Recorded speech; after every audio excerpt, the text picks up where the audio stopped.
Dear students, it's nice to see you again. How time flies! Today we will study the last topic of our course, Topic 6, A Global Community of Shared Future. Besides, we will also take this opportunity to review all key topics we have covered in this course. As usual, we will start this topic with several lead-in questions to arouse your learning interest. What are some differences between China's diplomacy and some Western countries' diplomacy? Do you know why some Westerners criticize China's recent assistance to and cooperation with other countries? What's your understanding of the idea of building a global community of shared future? You will be able to answer these questions comprehensively after studying this topic. Let's now look at our objectives.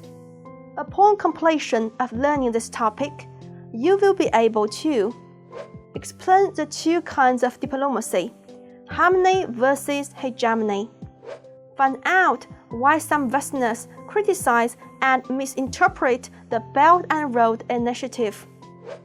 Describe how China contributes to the world through the Belt and Road Initiative. Get familiar with China's measures in promoting the building of a global community of shared future, in addition to the Belt and Road Initiative. Similar to previous topics, for this topic, our learning will be composed of three main parts: a cross-cultural view, Western media perspectives, and real China. In the cross-cultural view part, we will examine a dialogue between a Kenyan student and his Chinese language teacher. They are discussing the idea of building a global community of shared future. This relates to China's diplomatic idea of harmony. We will take this opportunity to learn major differences between two kinds of diplomacy from a cross-cultural perspective: harmony and hegemony. In the Western media perspectives part, we will together analyze an article published by an Australian think tank. The article discredits the Belt and Road Initiative and China's efforts to promote the building of a global community of shared future. By learning the relevant media concepts of labeling and stigmatizing, we could better refute its distortion. In the real China part, we will first watch a video series named Belt and Road Bedtime Stories released by China Daily. Based on this video series, we will discuss how China can better explain the Belt and Road Initiative to the world and promote the idea of building a global community of shared future. Moreover, we will learn more about the Belt and Road Initiative and other efforts of China in promoting the building of a global community of shared future. Now, you have known what we are trying to achieve and what we are going to learn in this topic. Let's continue our learning next class. See you later.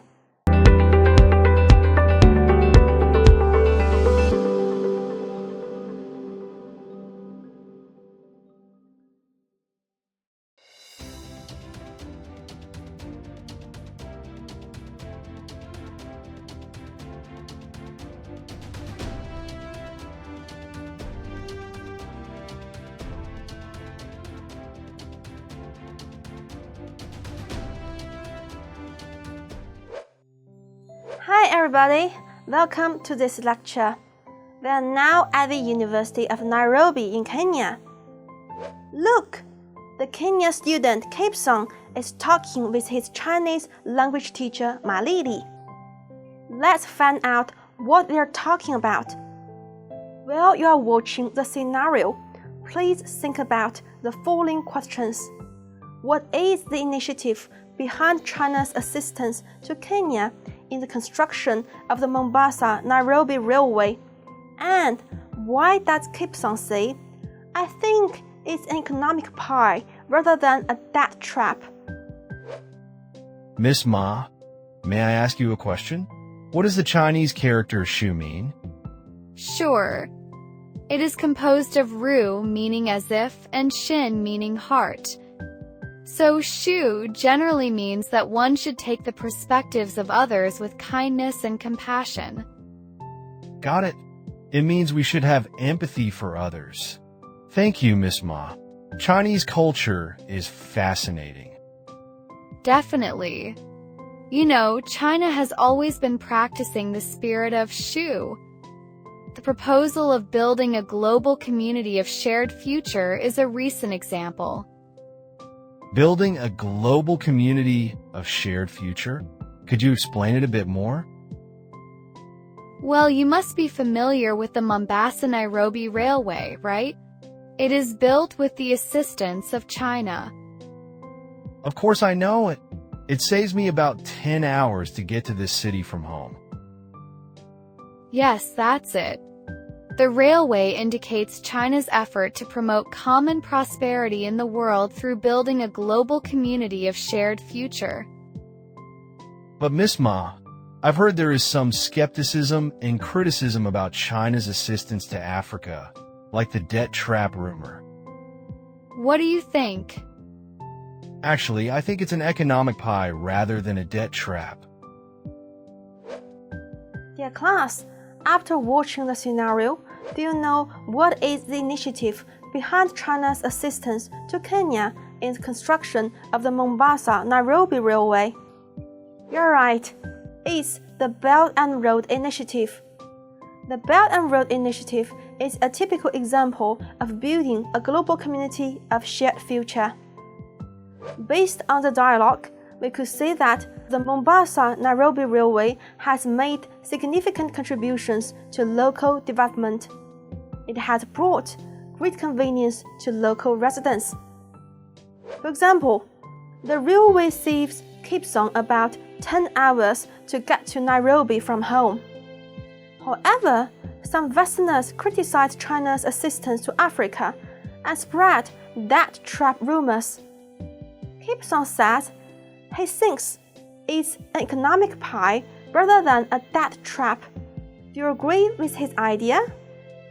I bet you share similar ideas with Cape Town because China's financial assistance to African countries follows the sound principle of consultation and cooperation for shared benefits. It has created enormous economic development opportunities for both China and African countries. Therefore, the assistance is not a debt trap that African countries may fall into, but an economic pie that benefits them.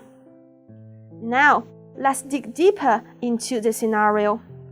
Some statements in the scenario also reflect China's diplomacy that highlights harmony. For example, when Ms. Ma explains the meaning of shu, she mentions one should take the perspectives of others with kindness and compassion. This echoes Confucian's thoughts that do not do to others what you do not want others to do to you. 己所不欲，勿施于人. And Ms. Ma says that the Mombasa-Nairobi Railway indicates China's efforts to promote common prosperity in the world through building a global community of shared future. This represents the idea of pursuing a just cause for the common good. 天下大同. We all know that China takes the path of peaceful development that embraces harmony. Building a global community of shared future embodies this harmony idea. Different from China, some Western countries have always been characterized by seeking hegemony. Next class, we will explain these two kinds of diplomacy, harmony versus hegemony, in detail.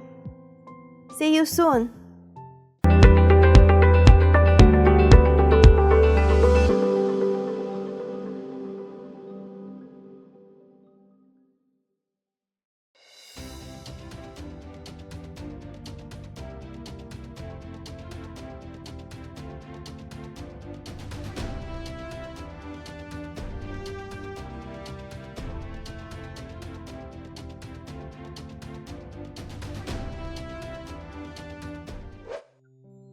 Hi everybody, nice to meet you again. As you know, I'm holding the vision of building a global community of shared future. China has cooperated with many countries and regions along the Belt and Road. Just like the Mombasa-Nairobi Railway mentioned in the previous scenario, the cooperation has made significant contributions to the development of the countries and regions. However, there is some skepticism and criticism about the Belt and Road Initiative. Some Westerners spread death trap rumors and some label it as a geopolitical tool. From a cross-cultural perspective, such kind of bias and misinterpretation is a reflection of hegemony. Different from some Western countries, China's diplomacy highlights harmony. Here is a chart about the comparison between harmony and hegemony. Let's get to know the major differences between these two kinds of diplomacy. First, China holds a diplomatic style that highlights harmony. This style is actually guided by the doctrine of the mean, 中庸. According to the doctrine of the mean, one should pursue moderation, objectivity, and propriety to maintain balance, and show no contempt for others. Since ancient times, China has advocated that the strong should not oppress the weak, and the rich should not abuse the poor. 强不执弱，富不侮贫. Knowing that a warlike state, however big it may be, will eventually perish. 国虽大，好战必亡. In a word, the Chinese nation does not have the gene to invade others and dominate the world. In some Western countries, however, many people are born with a strong sense of national superiority. They might regard themselves as the center of the world.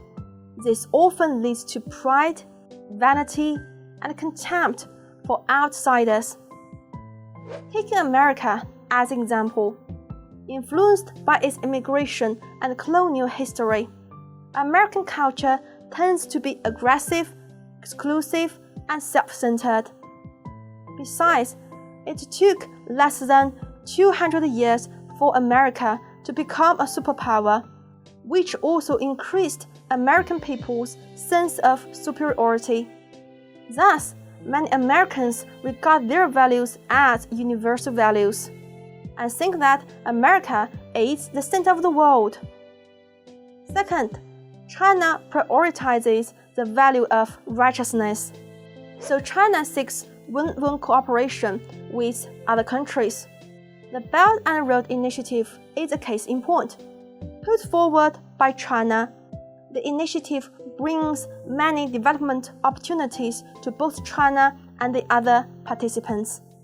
Prioritizing righteousness also means upholding multilateralism, which advocates the equal right to development shared by all countries.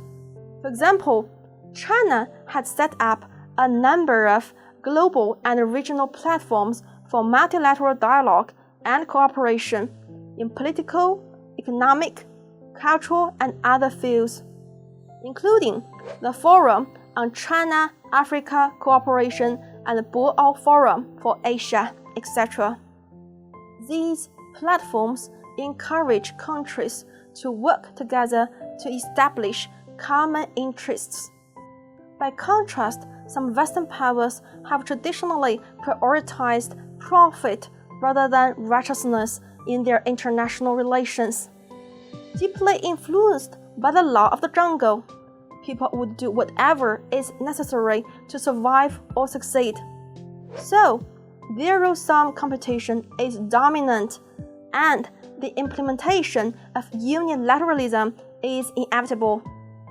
Here, unilateralism means that a country acts alone in establishing foreign policy goals so as to maximize its own interests. Third, thinking modes play an important role. Generally speaking, Chinese people embrace the holistic thinking mode, taking things as a whole and focusing on the dynamic balance among the many elements in a system. In international relations, China envisions a global community in harmony but not uniformity, with different cultures and values being respected and treated equally. On the contrary, most Westerners are more likely to think in an analytical way, analyzing a system by splitting the whole into parts and thinking about the parts. Based on this thinking mode, they tend to categorize people and things according to certain rules and draw clear boundaries. Thus, some Western countries always impose their view on other countries to make them conform to the same values, instead of respecting different systems and civilizations. In today's lecture, we've analyzed the major differences between two kinds of diplomacy, harmony and hegemony. The major differences are reflected in following three aspects. First, guided by the doctrine of the mean, China holds a diplomatic style that highlights harmony. Some Western countries hold a diplomatic style featuring hegemony, which is rooted in their sense of national superiority. Second, China prioritizes righteousness, while some Western powers prioritize profit in dealing with international relations. Third, different thinking modes can influence diplomatic policies. Chinese people embrace the holistic thinking mode, while most Westerners prefer to adopt the analytical thinking mode. In the end, let's learn some cross-cultural communication tips concerning this topic. First, understand key ideas of ancient Chinese philosophy. Get to know that China's diplomacy is actually guided by the doctrine of the mean.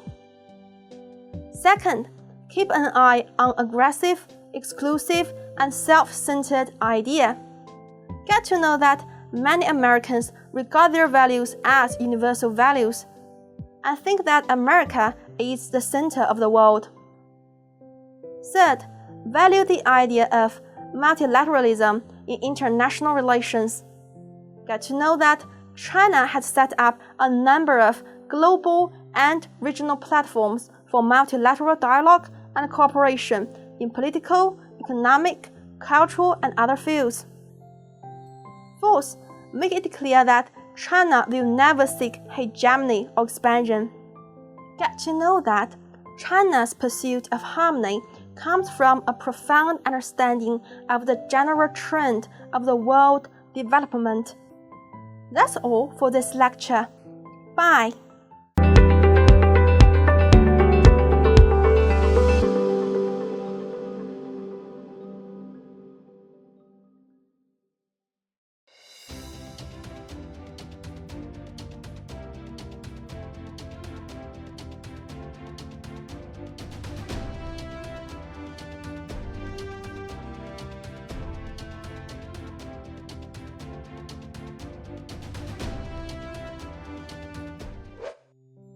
Hello everyone, welcome back.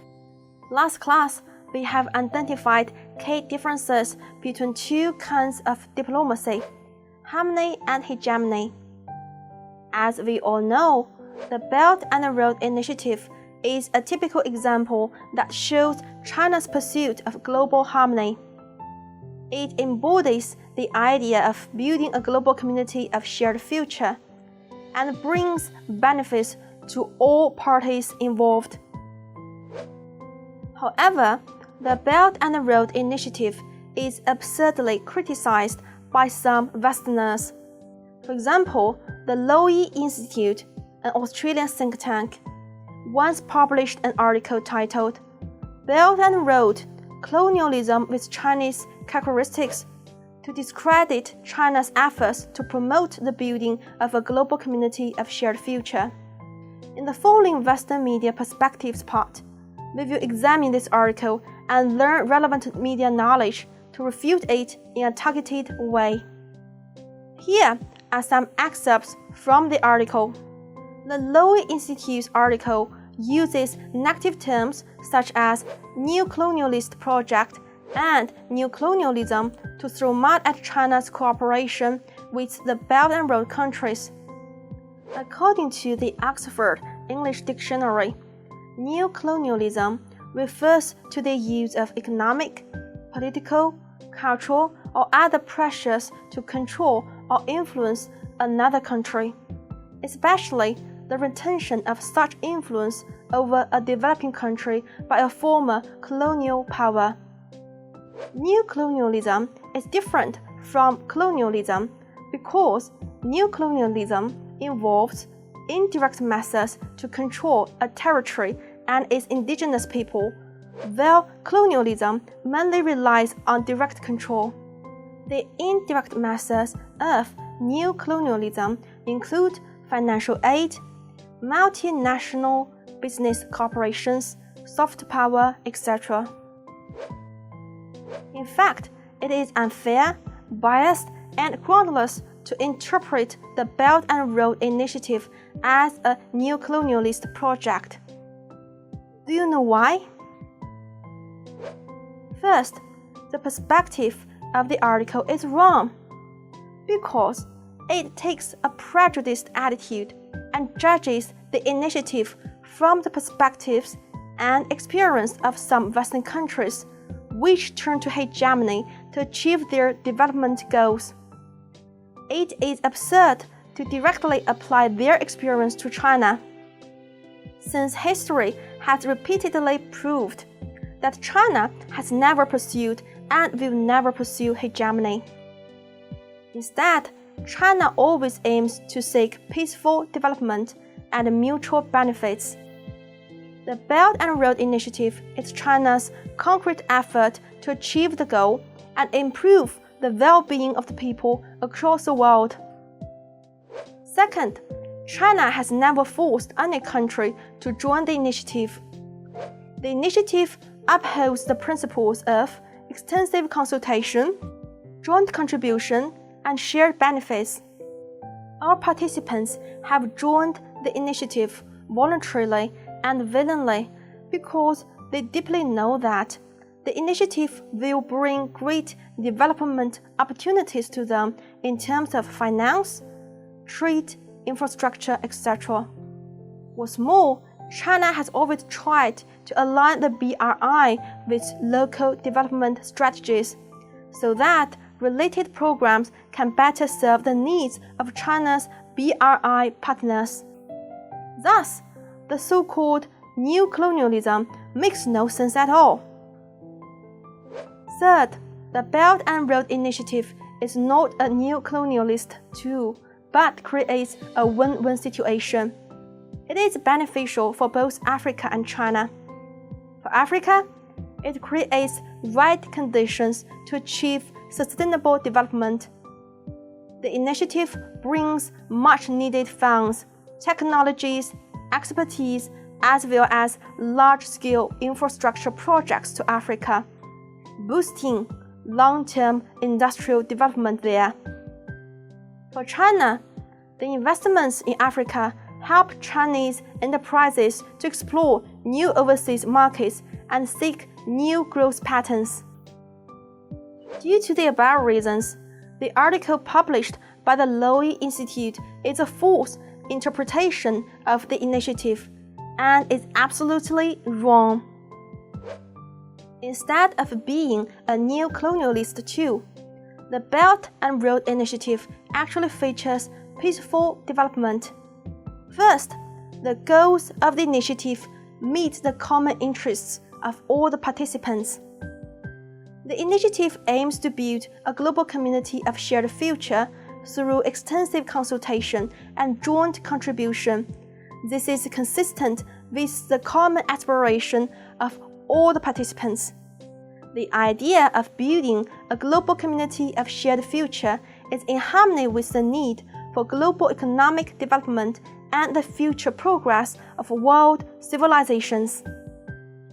Second, the initiative is acknowledged by many countries and enjoys extensive participation. The so-called neo-colonialism is strongly smashed by the fact that a lot of countries have voluntarily and willingly participated in the initiative. China has signed more than 100 cooperation agreements with other Belt and Road participants. As is known, the extensive cooperation among the Belt and Road participants has brought about more trade, more jobs, better infrastructures, diverse forms of cultural exchanges, etc. Without the cooperation of all the participants, the initiative would be hardly made possible. Third, China does not have the gene to invade others or seek hegemony. This is deeply rooted in the profound Chinese traditional culture, which promotes harmony, kindness, and benevolence. As the old Chinese saying goes, the strong should not oppress the weak, and the rich should not abuse the poor. And do not do to others what you do not want others to do to you. The initiative upholds the principles of extensive consultation, joint contribution, and shared benefits. It embodies Chinese values and has nothing to do with neo-colonialism. Fourth, Chinese people are against any types of colonialism and hegemony. From the mid-19th to the mid-20th century, Chinese people were abused by the Western powers and left with unforgettable memories and suffering. So, Chinese people truly know the bitterness of being colonized and will never inflict the pain they have endured on other nations. In the modern era, China has benefited greatly from a peaceful international environment, and the key to China's fast development is to concentrate on running its own affairs well, while actively participating in international cooperation. China has always been seeking and safeguarding world peace. China's proposal of building a global community of shared future is a typical example in this regard. As a concrete representative of the idea of building a global community of shared future, the Belt and Road Initiative shows Chinese people's commitment to peace and harmony. Okay, now we know that the Belt and Road Initiative features peaceful development. The so-called neo-colonialism runs counter to the initiative. It is unreasonable for Lowy Institute to distort the Belt and Road Initiative in this way. Next class, we will learn related media concepts and dig deep into this case. That's all for this lecture. See you next time.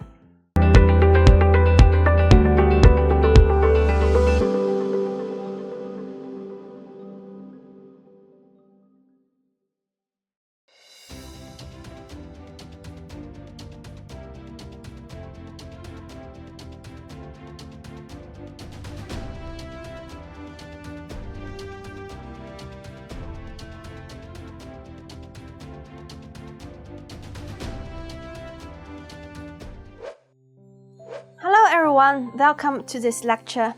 In previous class, we have rebutted the false argument of the article published by the Western think tank Lowy Institute. The Belt and Road Initiative is not a neo-colonialist project, but an initiative featuring peaceful development. In fact, maliciously describing the Belt and Road Initiative as a Chinese neo-colonialist project is a typical behavior of labeling and stigmatizing. In today's class, we will learn the concepts of labeling and stigmatizing. What is labeling and what is stigmatizing? Labeling means using a word or phrase to describe somebody or something in a particular way, especially unfairly or incorrectly. Stigmatizing means treating somebody in a way that makes them feel that they are bad or unimportant. labeling often involves attaching stigma to the object. Thus, labeling and stigmatizing are usually intertwined. Stigmatized labels are commonly seen in international communication. They mainly refer to labels with specific negative implications. Attaching stigmatized labels to China is a common trick used by some Westerners to defame China and damage its international image. How did the article published by the Lowy Institute distort the Belt and Road Initiative with stigmatized labels? Firstly, the article raised groundless charges with a number of stigmatized labels such as colonialism with Chinese characteristics and a Chinese neo-colonialist project. These labels serve as vocabulary traps, which seem understandable to the Western audiences, but actually lack reasonable explanations. Secondly, the article denied China's assistance to Africa by attaching the debt trap label to the Belt and Road Initiative. This further overshadows the positive results of the initiative, deepens the misgivings of some Western audiences, and misleads the international community. In fact, African nations are important partners of the Belt and Road Initiative. Africa's current problems, such as its single economic structure and poor infrastructure, as well as its weak position in the global economy, are directly related to its past history of being colonized by the West. Unlike the Western colonizers, China sincerely helps Africa to explore new ways of developing economy without any political conditions. For example, the Mombasa-Nairobi Railway built by China has been at the heart of Kenya's quest for economic revival. The railway has injected vitality into the local economy. It will surely drive the country's long-term development. Besides, China's investments in Africa are all fully based on respect for local laws, policies, and environmental protection concerns. The so-called debt trap mentioned by the article is groundless and unreasonable because the Chinese loans are concessionary loans with low interest rates. Another fact is that some Western countries and international financial institutions lend more money to African nations than China does. Africa's debts owed to China only make up a small share of its total.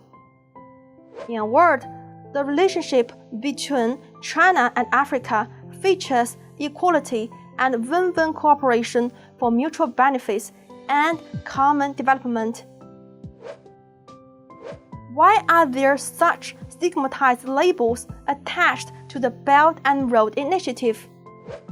First, the West's stigmatized labels, such as neo-colonialism, may come from their long-term ideological bias against China. Influenced by the so-called China threat theory, they are often suspicious of China's moves. Second, the stigmatized labels also have something to do with the West's jealousy. In recent years, China has exerted more positive impacts on the world, and China has been widely recognized by more countries because of its great achievements and contributions to the world. Third, China's investments in Africa have affected the economic and political interests of some Western countries.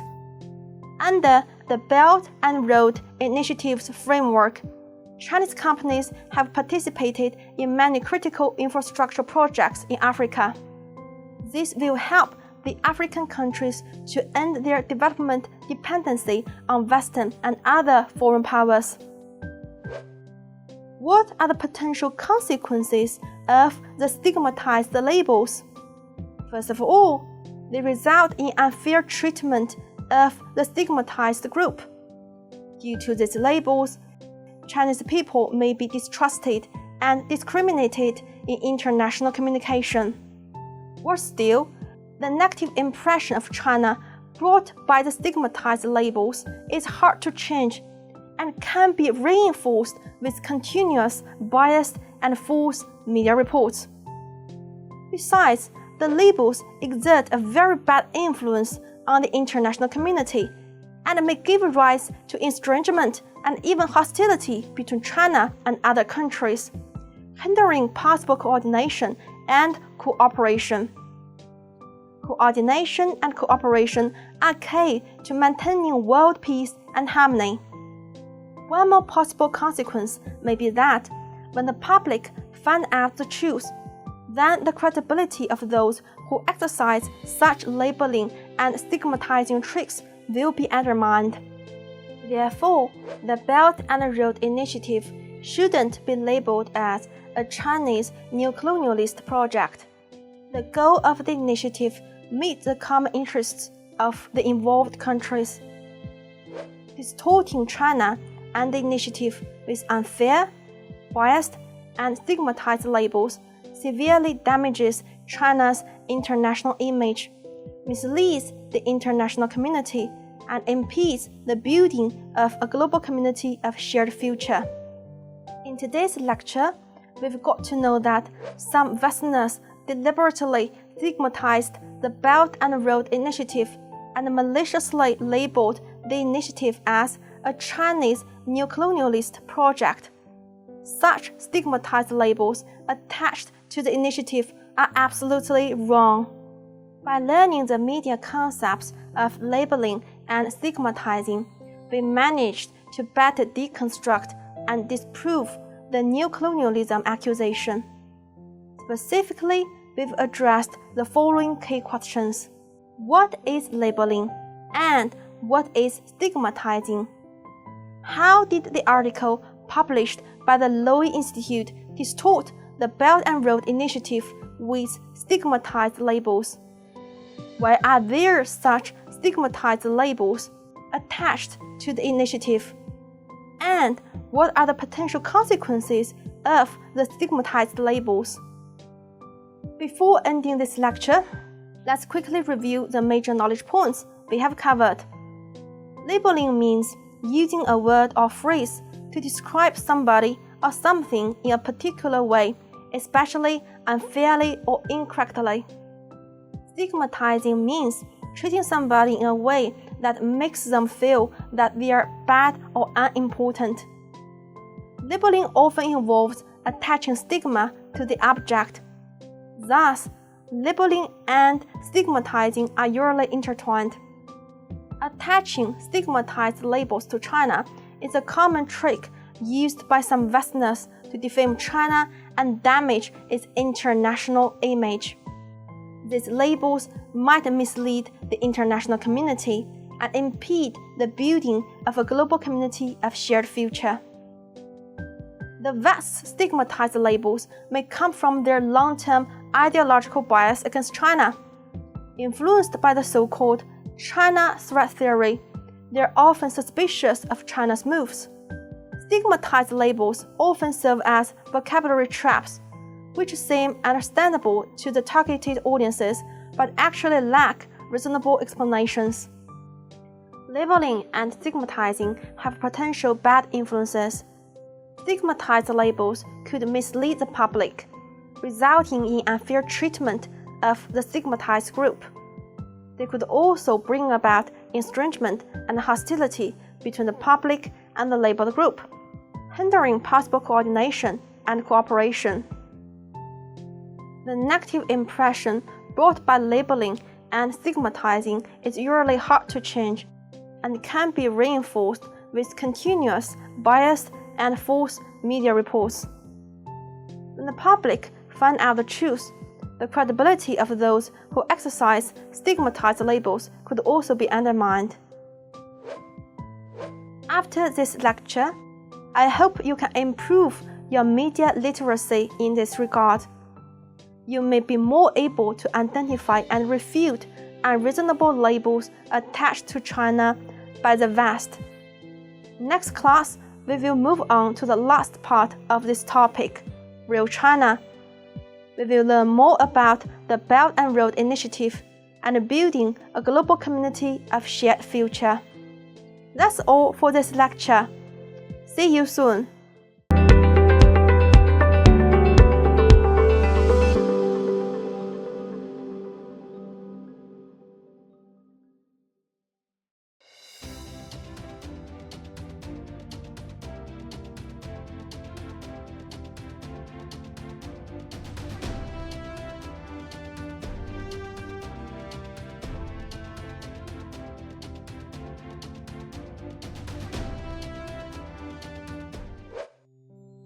Hello everyone, welcome back.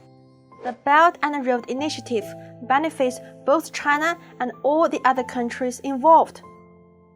However, some Westerners unreasonably deny the win-win situation brought by the initiative and attach stigmatized labels to it. Last class, we have refuted the neo-colonialism accusation proposed by a Western think tank. Faced with some Westerners' stigmatized labels, how can China better explain the Belt and Road Initiative and promote the idea of building a global community of shared future? To seek answers, let's now watch a video series named Belt and Road Bedtime Stories, released by China Daily. Time for bed, sweetie. Okay, Papa. Now, Bob's going to be gone a few days this month, and I'll miss you. Why? I'm going to attend a forum in Beijing on the Belt and Road Initiative. What's that? Okay.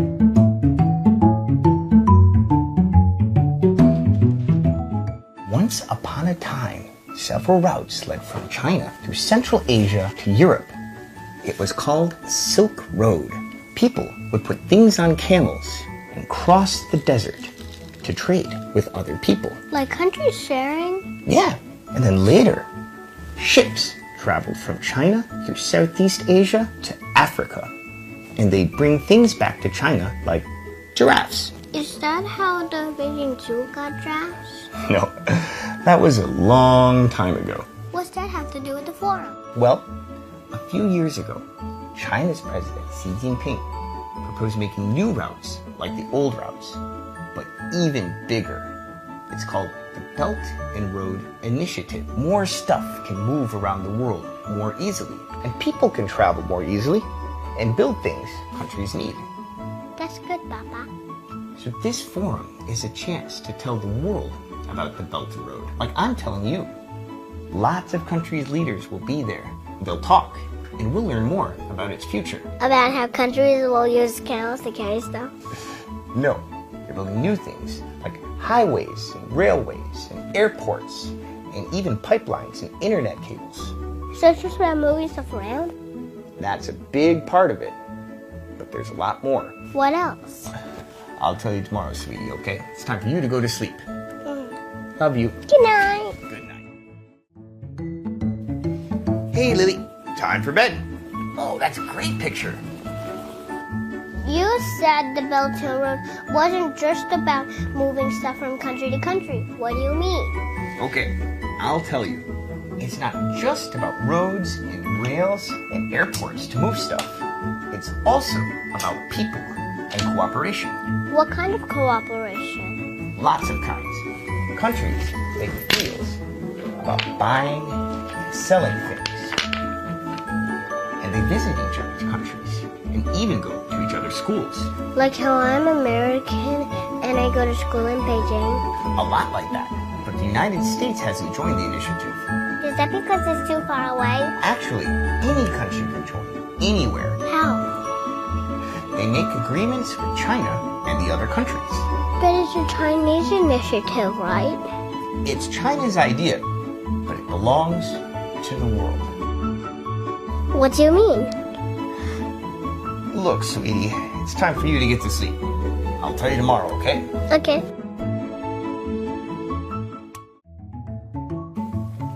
Hey, Lily. Want to continue our story? Okay. The Belt and Road is China's idea, but lots of countries have joined because it helps everyone.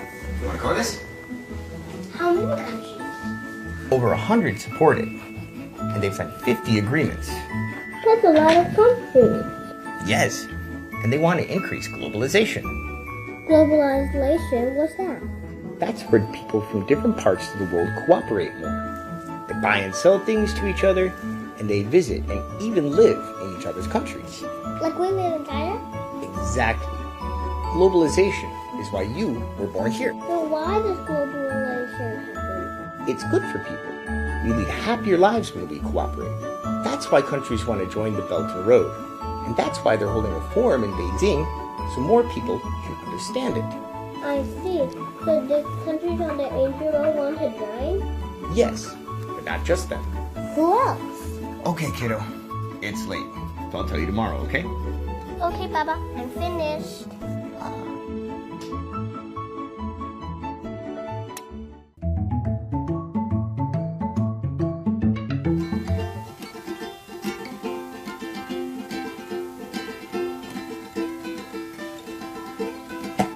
Time for bed, kiddo. Story time. Yes. So, you see, the ancient land route went from here to here. And the ancient sea route went from here to here. But you see, countries like the UK and Switzerland and New Zealand and Argentina and Chile are part of the new initiative. People on this side of the planet didn't even know that the other side existed back when the ancient Silk Road. Wow, so it really is like globalization, like all around the world. Yes, but you know, some countries are moving away from globalization. So the Belt and Road is an opportunity to move globalization forward, especially since a lot is about building infrastructure. You mean for like cars and planes and trains and stuff? Yes, But where do they get the money to build all that? that's a good question, but a big one. I'll tell you tomorrow, okay? Okay.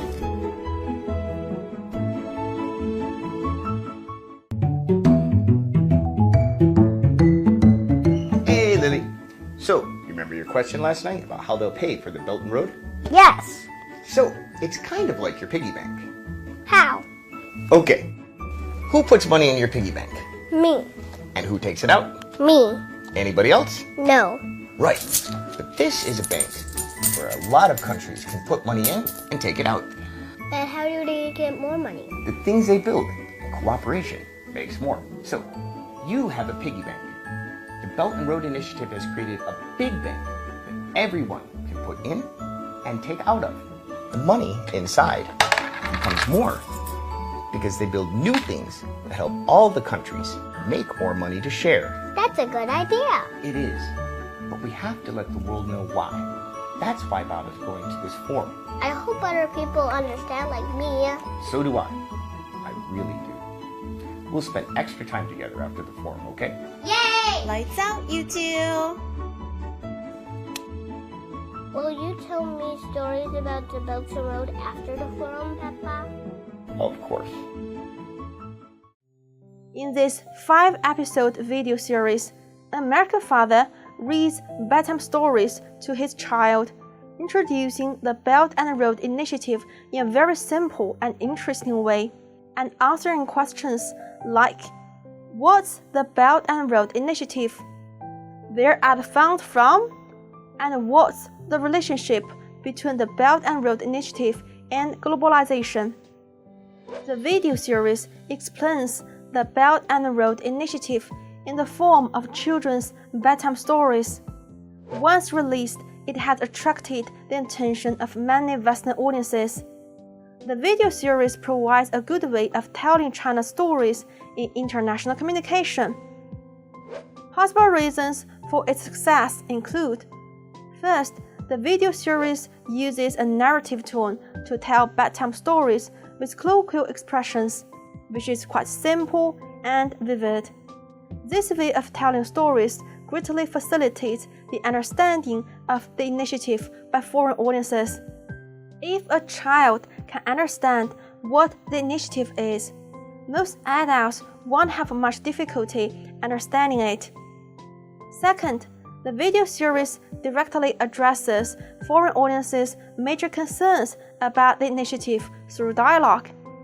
This Q&A approach is a very direct, clear, and effective way to promote international communication. As is known to us all, the Belt and Road Initiative upholds the principles of extensive consultation, joint contribution, and shared benefits. It has made great contributions to building a global community of shared future.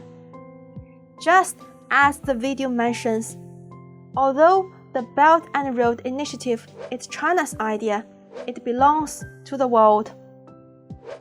Next class, we will learn more about the Belt and Road Initiative and the idea of building a global community of shared future.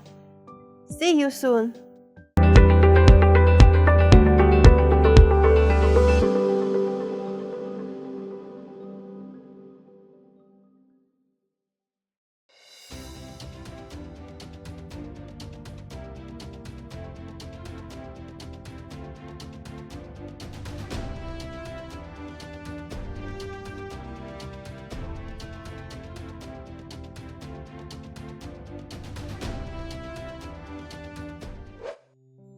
Hello everyone, it's nice to see you again.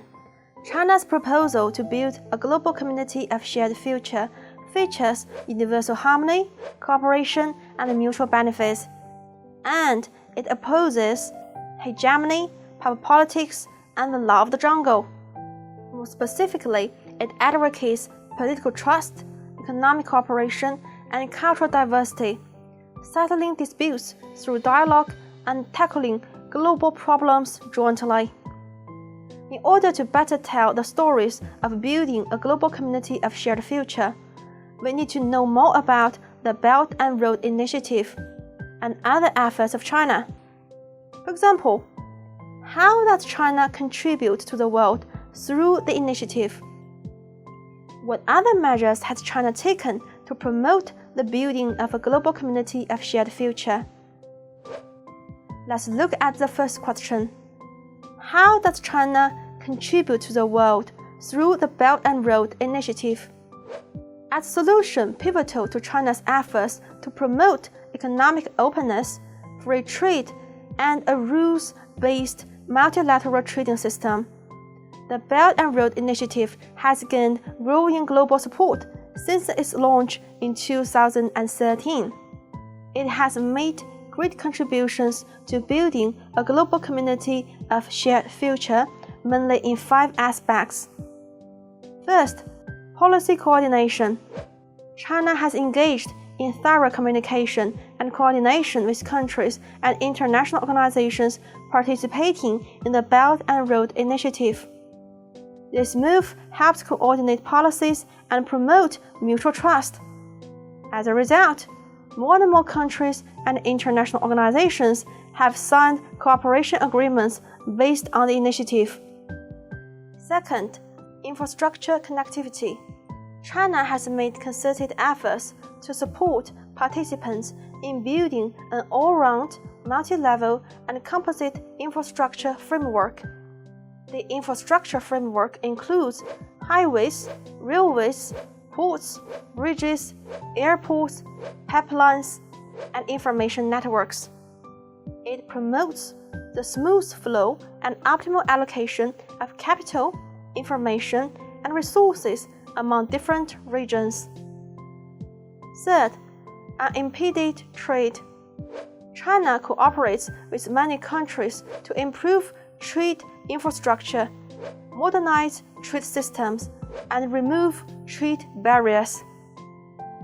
New trade models such as cross-border e-commerce are enjoying faster development. All of these help liberalize and facilitate trade and investment, as well as promote economic globalization. Fourth, financial integration. China helps participating countries to improve their financial systems and build international financing platforms such as the Asian Infrastructure Investment Bank. This has increased financial connectivity among partners, provided financial support, and attracted investment along the Belt and Road. Fifth, closer people-to-people ties. China and many other Belt and Road countries have carried out diverse forms of cultural exchanges, such as arts festivals, cultural relics exhibitions, and book fairs.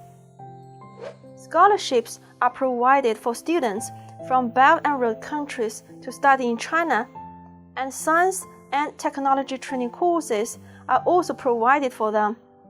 What's more, China has promoted deeper cooperation in healthcare and medicine, and has offered support in disaster relief and poverty alleviation. All these efforts will promote mutual understanding among different civilizations and help people live a peaceful and prosperous life. All in all, the Belt and Road Initiative has become an important platform for building a global community of shared future. It is proposed by China, but belongs to the whole world.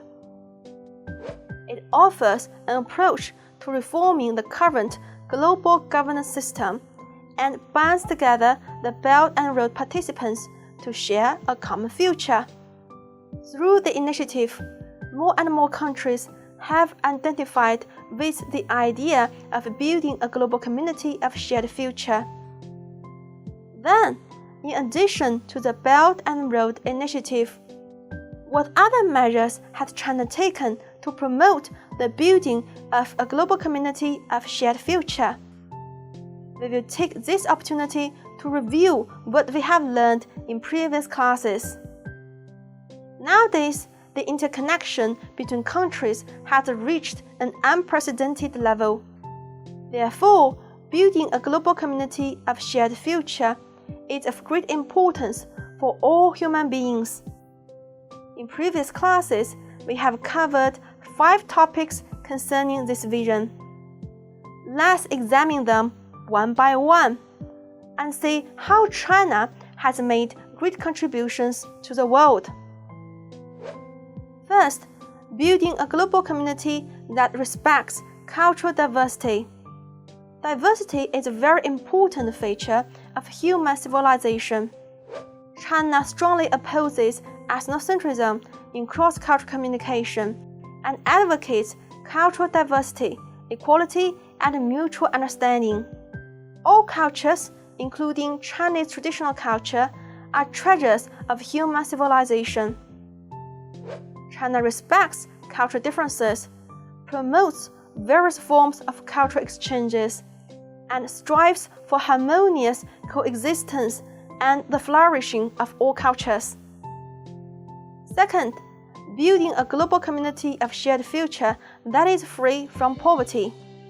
As the world's largest developing country, China has contributed greatly to global poverty alleviation with its achievements and experience. At the end of 2020, it completed the arduous task of eliminating extreme poverty, and it achieved the poverty reduction goals set out in the UN 2030 Agenda for Sustainable Development 10 years ahead of schedule. Nearly 100 million people in rural areas have been lifted out of poverty, significantly reducing the world's poor population. What's more, China has offered help to other developing countries, launched international poverty alleviation cooperation projects, and shared its experience in reducing poverty. Third, building a global community of shared future through sports. China rose above the pandemic and other challenges to successfully host the Beijing 2022 Winter Olympics and Paralympics with the motto "Together for Shared Future."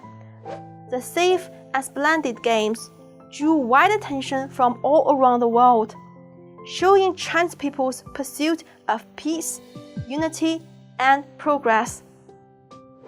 Moreover, China has strengthened the national fitness campaign by promoting and popularizing ice and snow sports. These aims to make sure that Chinese people can share the fruits of the games. Fourth, building a global community of health for all. Faced with worldwide public health emergencies like COVID-19, China has not only implemented effective prevention and control measures to protect Chinese people's lives and health, but also assisted other countries. For example, China has offered medical supplies and dispatched medical experts to the needed countries to fight against COVID-19. It has also carried out international cooperation to research into the novel coronavirus. What's more, China has been playing an active role in supporting the WHO and other international organizations in dealing with the pandemic. Fifth, building a community of harmony between man and nature. China is determined to peak its carbon dioxide emissions by 2030 and achieve carbon neutrality by 2060. It strives to protect the ecosystems and develop green and low-carbon industries. China also makes great efforts to optimize its energy system by reducing reliance on fossil fuels and increasing the proportion of renewable energy. Moreover, China actively collaborates with the international community to combat climate change. It assists other developing countries in environmental protection and clean energy development. To sum up, unlike some Western powers, China always seeks partnerships over alliances, favors harmony over hegemony, and promotes dialogue over confrontation.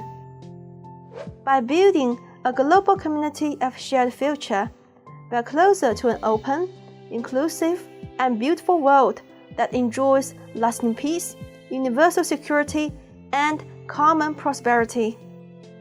China devotes itself to building a global community of shared future.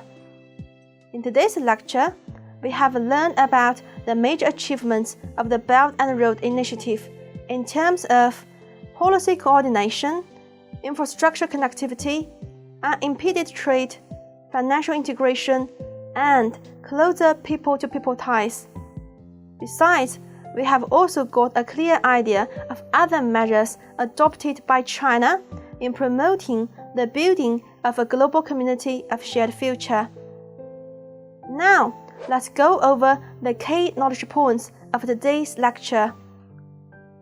The Belt and Road Initiative upholds the principles of extensive consultation, joint contribution, and shared benefits. It is proposed by China but belongs to the whole world. The Belt and Road Initiative has made great contributions to building a global community of shared future in 5 aspects: policy coordination, infrastructure connectivity, unimpeded trade, financial integration, and closer people-to-people ties. China has taken a lot of measures to promote the building of a global community of shared future, including promoting cultural diversity, contributing to global poverty alleviation, building a global community of shared future through sports, building a global community of health for all, and actively responding to climate change. Okay, that's all I want to share with you. See you next time.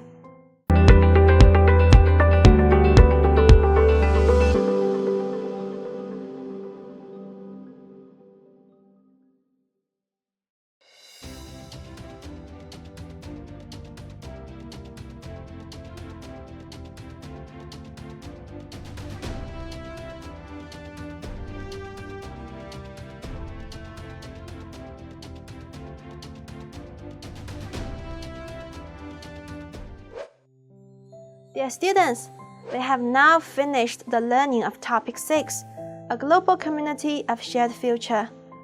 How about we spend some time reviewing what we have learned in this topic? In the Across Cultural View part, we have analyzed a dialogue between a Kenyan student and his Chinese language teacher. We have known that the initiative behind China's assistance to Kenya in the construction of the Mombasa-Nairobi Railway is exactly the Belt and Road Initiative. The initiative featuring mutual benefits embodies the harmony idea of China. We then take the opportunity to distinguish between two kinds of diplomacy: harmony versus hegemony. In the Western media perspectives part, we spot that, despite the great achievements, the Belt and Road Initiative is absurdly criticized by some Westerners. We first analyze and refute the unfair, biased, and groundless statements in an article titled Belt and Road: Colonialism with Chinese Characteristics, published by a Western think tank. The article compares the initiative to the past colonialism adopted by some Western countries. By citing solid facts, we have made it clear that the Belt and Road Initiative features peaceful development and has nothing to do with the so-called new colonialism. Then we come to know that maliciously describing the Belt and Road Initiative as a Chinese neo-colonialist project is a typical behavior of labeling and stigmatizing. Thus, we learn the knowledge about labeling and stigmatizing and address key questions such as: why are there such stigmatized labels attached to the initiative? And what are the potential consequences of the stigmatized labels? By learning this media knowledge, we will be more able to identify and refute stigmatized labels attached to China by the West. In the Real China part, we first draw some inspirations from the video series named Belt and Road Bedtime Stories, released by China Daily, in terms of explaining the Belt and Road Initiative to the world. Then we know more about the Belt and Road Initiative, especially its great contributions. In addition to the initiative, we also get the whole picture of China's efforts in promoting the building of a global community of shared future. And we discover that the 6 topics we have covered in this course all concern this important vision. Dear students, that's all I want to share with you. I hope you've already got fruitful results through this course, getting a cross-cultural view of international communication and improving your media literacy. More importantly, now you're able to share brilliant China's stories with the world. That's all for this course. Bye.